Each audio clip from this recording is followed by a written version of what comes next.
Hi, I'm Patrick Maliha, and this is Totally Random Mouth Noise. This week, my guest is Neil Hamburger. Neil, thank you so much. Yeah. Hi, I'm Patrick Maliha, and this week on Totally Random Mouth Noise, I have with me comedy legend Neil Hamburger. Neil, it's a pleasure to meet you. Thank you, sir. Thank you. Thanks for taking the time out of your busy day, to come here and talk to me for this show. No problem. Thank you. Now, Neil, you've been doing stand-up for how long? Oh, I think about 22 years straight, and a couple of years that weren't so straight, but we don't want to get into that on TV, you know. Oh, boy. Best story about you being a ladies' man on the road? Well, there was a girl, boy, she was so good-looking, you know. How good-looking was she? Well, she's definitely really a real looker, you know, that's how good looking.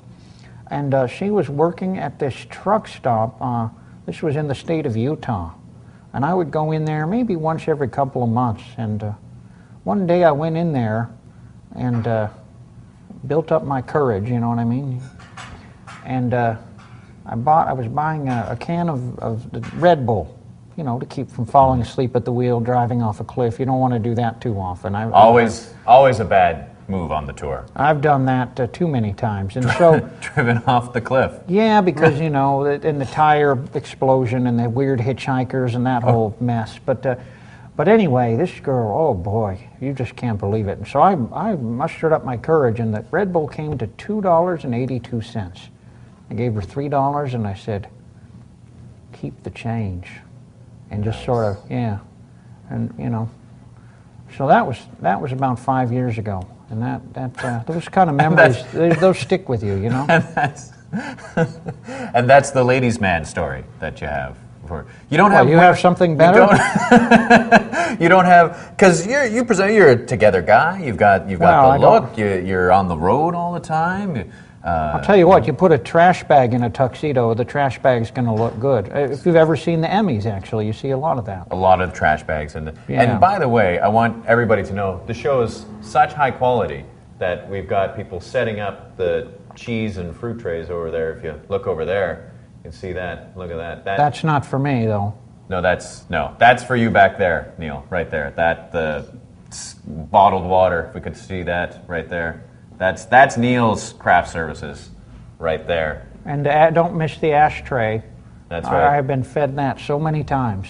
Fed out of an ashtray? Yeah. Really? Mm-hmm. And do you smoke? Are you a smoker? Or? No, but you know, you play a lot of the small-time pizza parlors. Now, I played Madison Square Garden, so I should be above this. But but no, I played this pizza parlor about 2 weeks after I played at Madison Square Garden, and they said, "Neil, not many people came out tonight.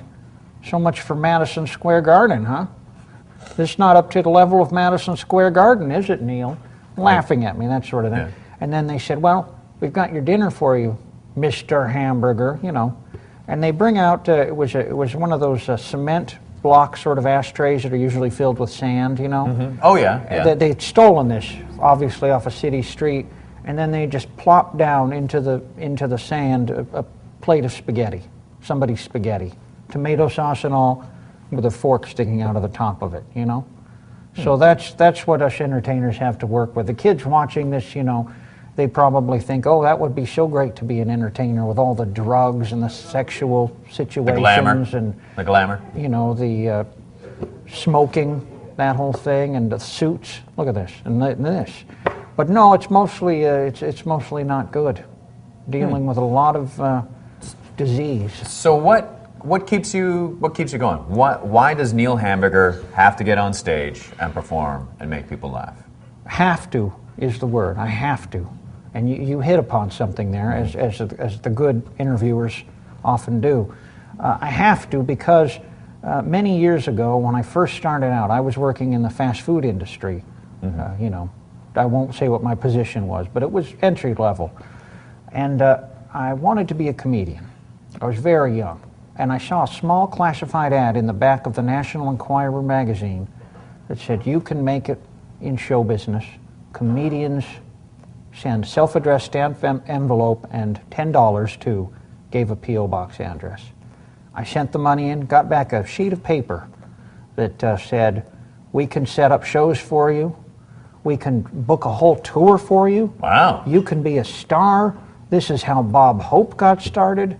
This was the piece of paper of my dreams. And all they needed, I think it was $249 to get started, to get the initial kit going. So, and you had to send a cassette tape with your comedy. This is back in the days when cassette tapes were... That was standard. That was the standard deal. That was a great format. Wow. So I sent in the tape. I sent in the $249, okay? And I get back a contract. I mean, this is amazing. They loved my tape. Wow. They loved this tape. Because they have good taste. Very good. Well, you know, they're advertising in major publication. You know they have good taste.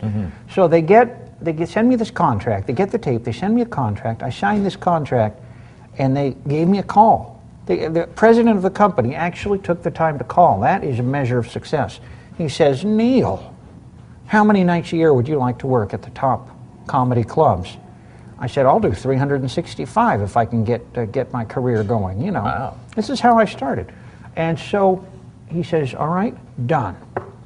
Really? Just Done. like that? Just like that. Wow. The next day, I received a printout. It was my schedule for the next year. Booking, booking, booking, booking, booking. Every night a booking. Now, their situation was that the great comedians, Jay Leno, for instance, he does a show, he makes, who knows how much, $25,000 maybe for a night? At least, yeah. He pays 10, 15% to a management, another 10% to a booking agent. This company worked on a flat fee, $200 a show. That's all they wanted. Wow. So I signed that contract right away, and they said, doesn't matter how big you get, that's all we want. So you could see things are looking good for me, you know? Yeah, absolutely. Well, then I started doing the shows, and they're spaced 700 miles apart. I'm driving all over the country, and I do the show. It's a free comedian night at the Crap Pizza Parlor in Sulphur, Louisiana. It was called Luigi's. Oh. But anyway, this pizza parlor where I did the first show, there's 3 people there. It's Monday night. There's a taped in the window. It says free comedian with pizza. So people are coming in, having pizza, watching me tell my jokes. At the end of the night, I say, Luigi, that was a lot of fun. He says, Neil, that was a lot of fun. You were great. Come back any time. And I said, oh, but Luigi, what about my money? He said, what? So he reaches into his wallet and pulls out, he gives me $5. And you know what? I had 365 more of those. But the problem was the contract I signed, I owe $200 for each booking. You see how this company worked? So you're losing. It was a scam. It was a scam. And there's no way to know? There was no way for me to know this. I thought, oh, $200, that's nothing with the money I'm making. Most of these shows I didn't get paid a penny, right? Wow. So they start sending me bills. I go around, I'm doing the shows. Because you're a man of your word. And I signed the contract. I'm doing the shows. Then the lawyers start showing up, subpoenas. I got served with a subpoena, my first subpoena I got served on stage at one of these shows in Paso Robles, California. I start getting the bills, $200, $200, it adds up. By the end of the year, and they're compounding interest, 48% interest I signed on with this thing. Wow. By the end of the year, I was into these guys it was 5 figures, okay? And then the next year, I had the contract automatically renewed. I had agreed to this. So you didn't read the contract for... Well, I read the part that said I owed them $200. That's fantastic. They told me they'd book me every night. For a struggling comedian, that's exciting. You know? In the meantime, I'm paying for the cars, the hotels. You know, I was bankrupt very quickly, owing these guys tons of money. The problem is that now, all these years later, we're talking 20 years ago I started with this group. Right.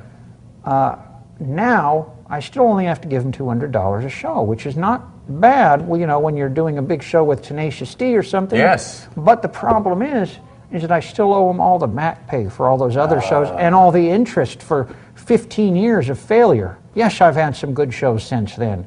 Done shows with some of the hottest rock and roll bands you've ever heard of.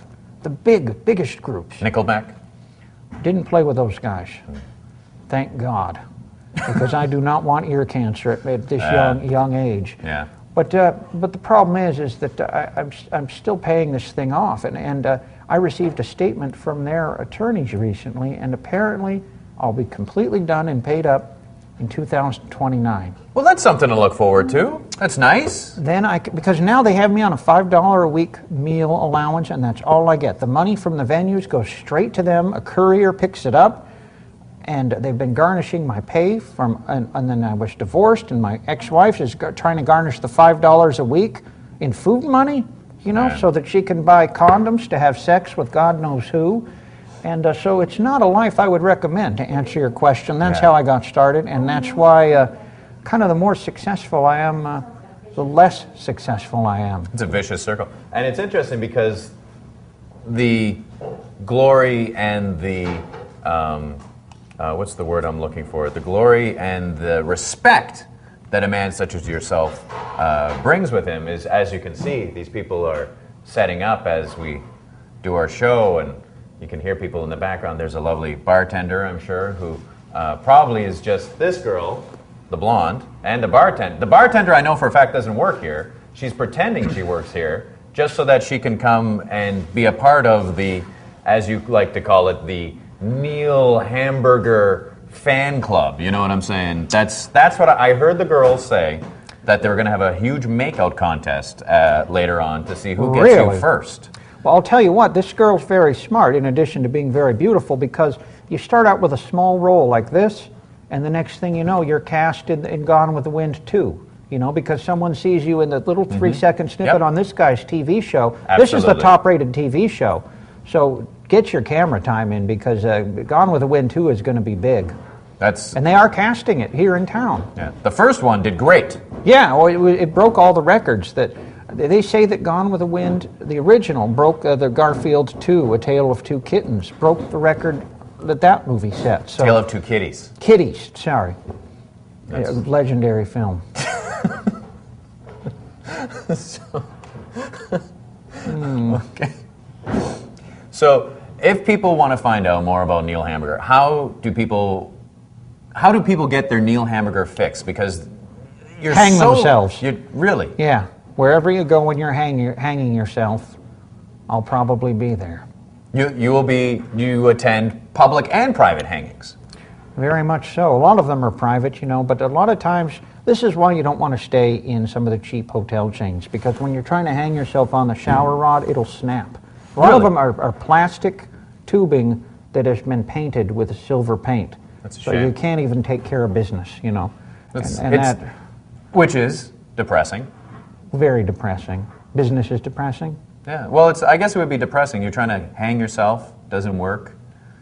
You're disappointed. Very disappointed usually with the show, with the bed in these hotels. You get bed bugs. That's an epidemic. And has that happened to you? You've had bed bugs all the time. That's an epidemic. Check on the internet. It's an epidemic. They say the bed bugs are going to outnumber the humans within 5 years. Really? Mm-hmm. Well, once they get the vote, we're done. They'll put another bed bug in office. If you could have one message that you could get out to the kids of America, Canada, that message would be? You have to avoid food poisoning at all costs. Don't eat mayonnaise at a picnic or any sort of egg salad or potato salad, because in the sun, 15 minutes is all it takes, and this stuff's swarming with bacteria. It's a whole army. Okay. All right. Well. And also, I have a new CD out. Oh, you have a new CD out. Well, thank goodness for that. Yeah. So if we want to get your new CD, how would we go about? I'm online. Love Neil Hamburger, and who doesn't? How do I go online? Nobody likes it. To get your new CD. How do I do that? You can go to americasfunnyman.com, which is an unofficial, unauthorized, and unpleasant website. Americasfunnyman.com. America's Fun. One word. And you are considered America's Funny Man? Well, we got the rights to the phrase before anyone else. Do you play the lottery? I tend. If I have some cash left over, I'll do a scratch and win, or as I like to call it, scratch and lose. Exactly. Well, when you're done, when you lose, do you save all the losing tickets as sort of in a scrapbook, or do you throw them out? No, I throw them out. Well, do you save them? Well, no, but what I do, because I can't afford to play the lottery, is I go through the trash and look for other people's tickets they've thrown out and double check them. Oh. You double check them because sometimes they didn't notice that they had won $100,000, you know? Right, yeah. And that's how you win.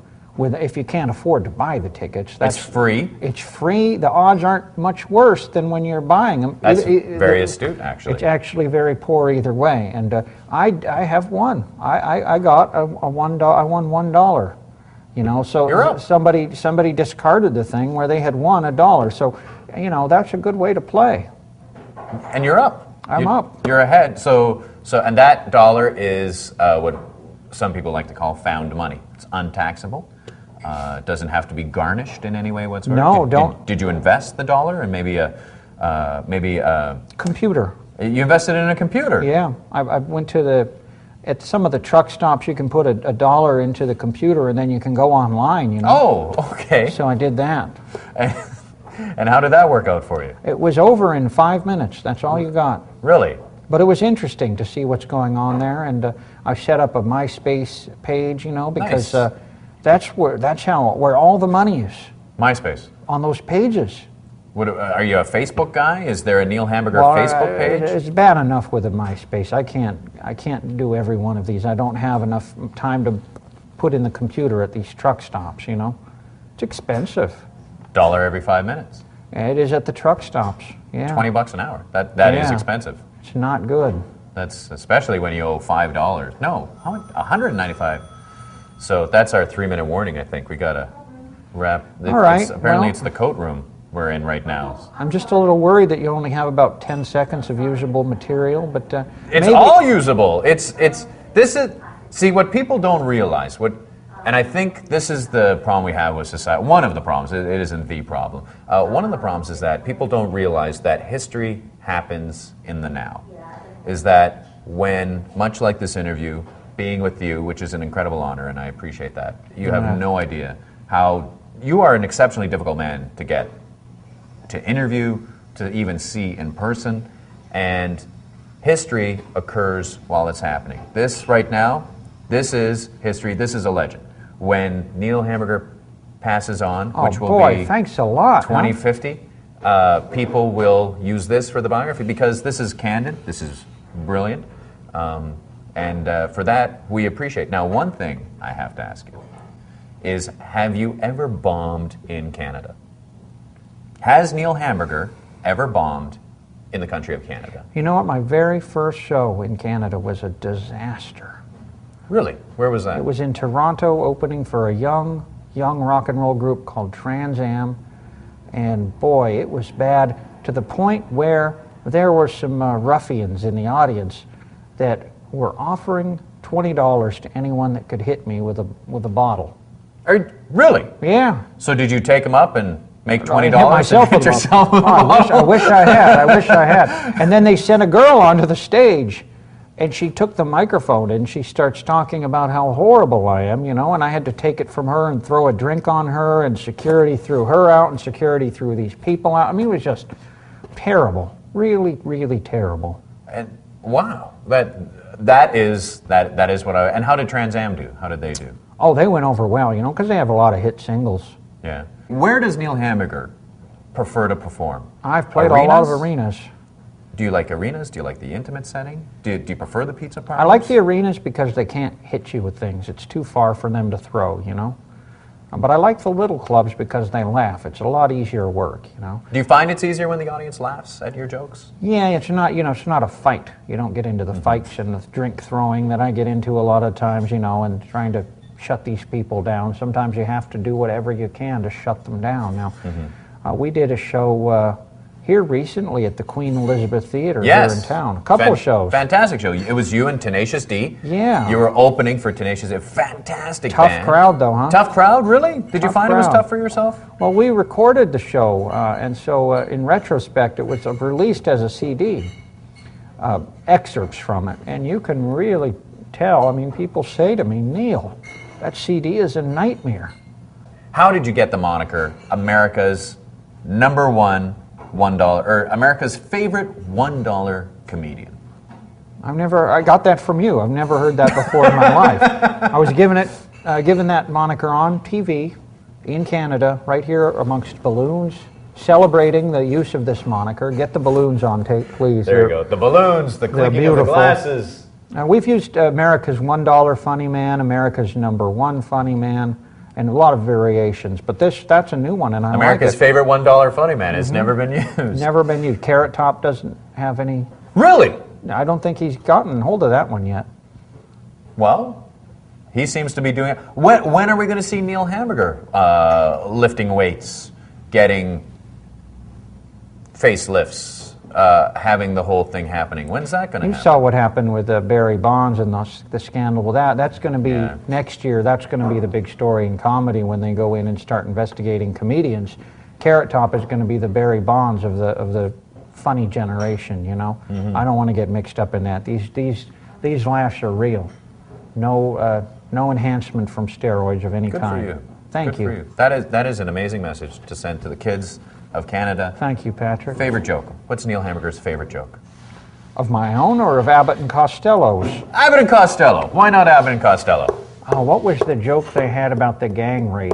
Oh, it was in Abbott and Costello Meet the Mummy. I'm trying to think. Oh, I remember when he says, VD when he does the thing, he goes, you know, Abbott, there's a whole lot of guys who like to do gang rape. And he goes, that's right. There's fist in the ass. Fist in the ass. I thought that was coming on first. Coming on first is the one who likes it in the ass. So I remember. It's a classic. It's a great joke. Thanks for bringing back some great memories. The fist in the ass joke. It's one of those jokes that you wish you had written it. And the kids these days, you know, they're so wrapped up in what's going on now, they don't bother to look at the past and see that things were very, very funny back then. Exactly. Do get Abbott and Costello Meet the Mummy. Listen to that joke in its entirety. You will love it, kids. That's right. So, well, thank you. Thank you very much, Neil Hamburger. Thank you, sir. Patrick Maliha here on Totally Random Mouth Noise. We'll see you next week. Thank you.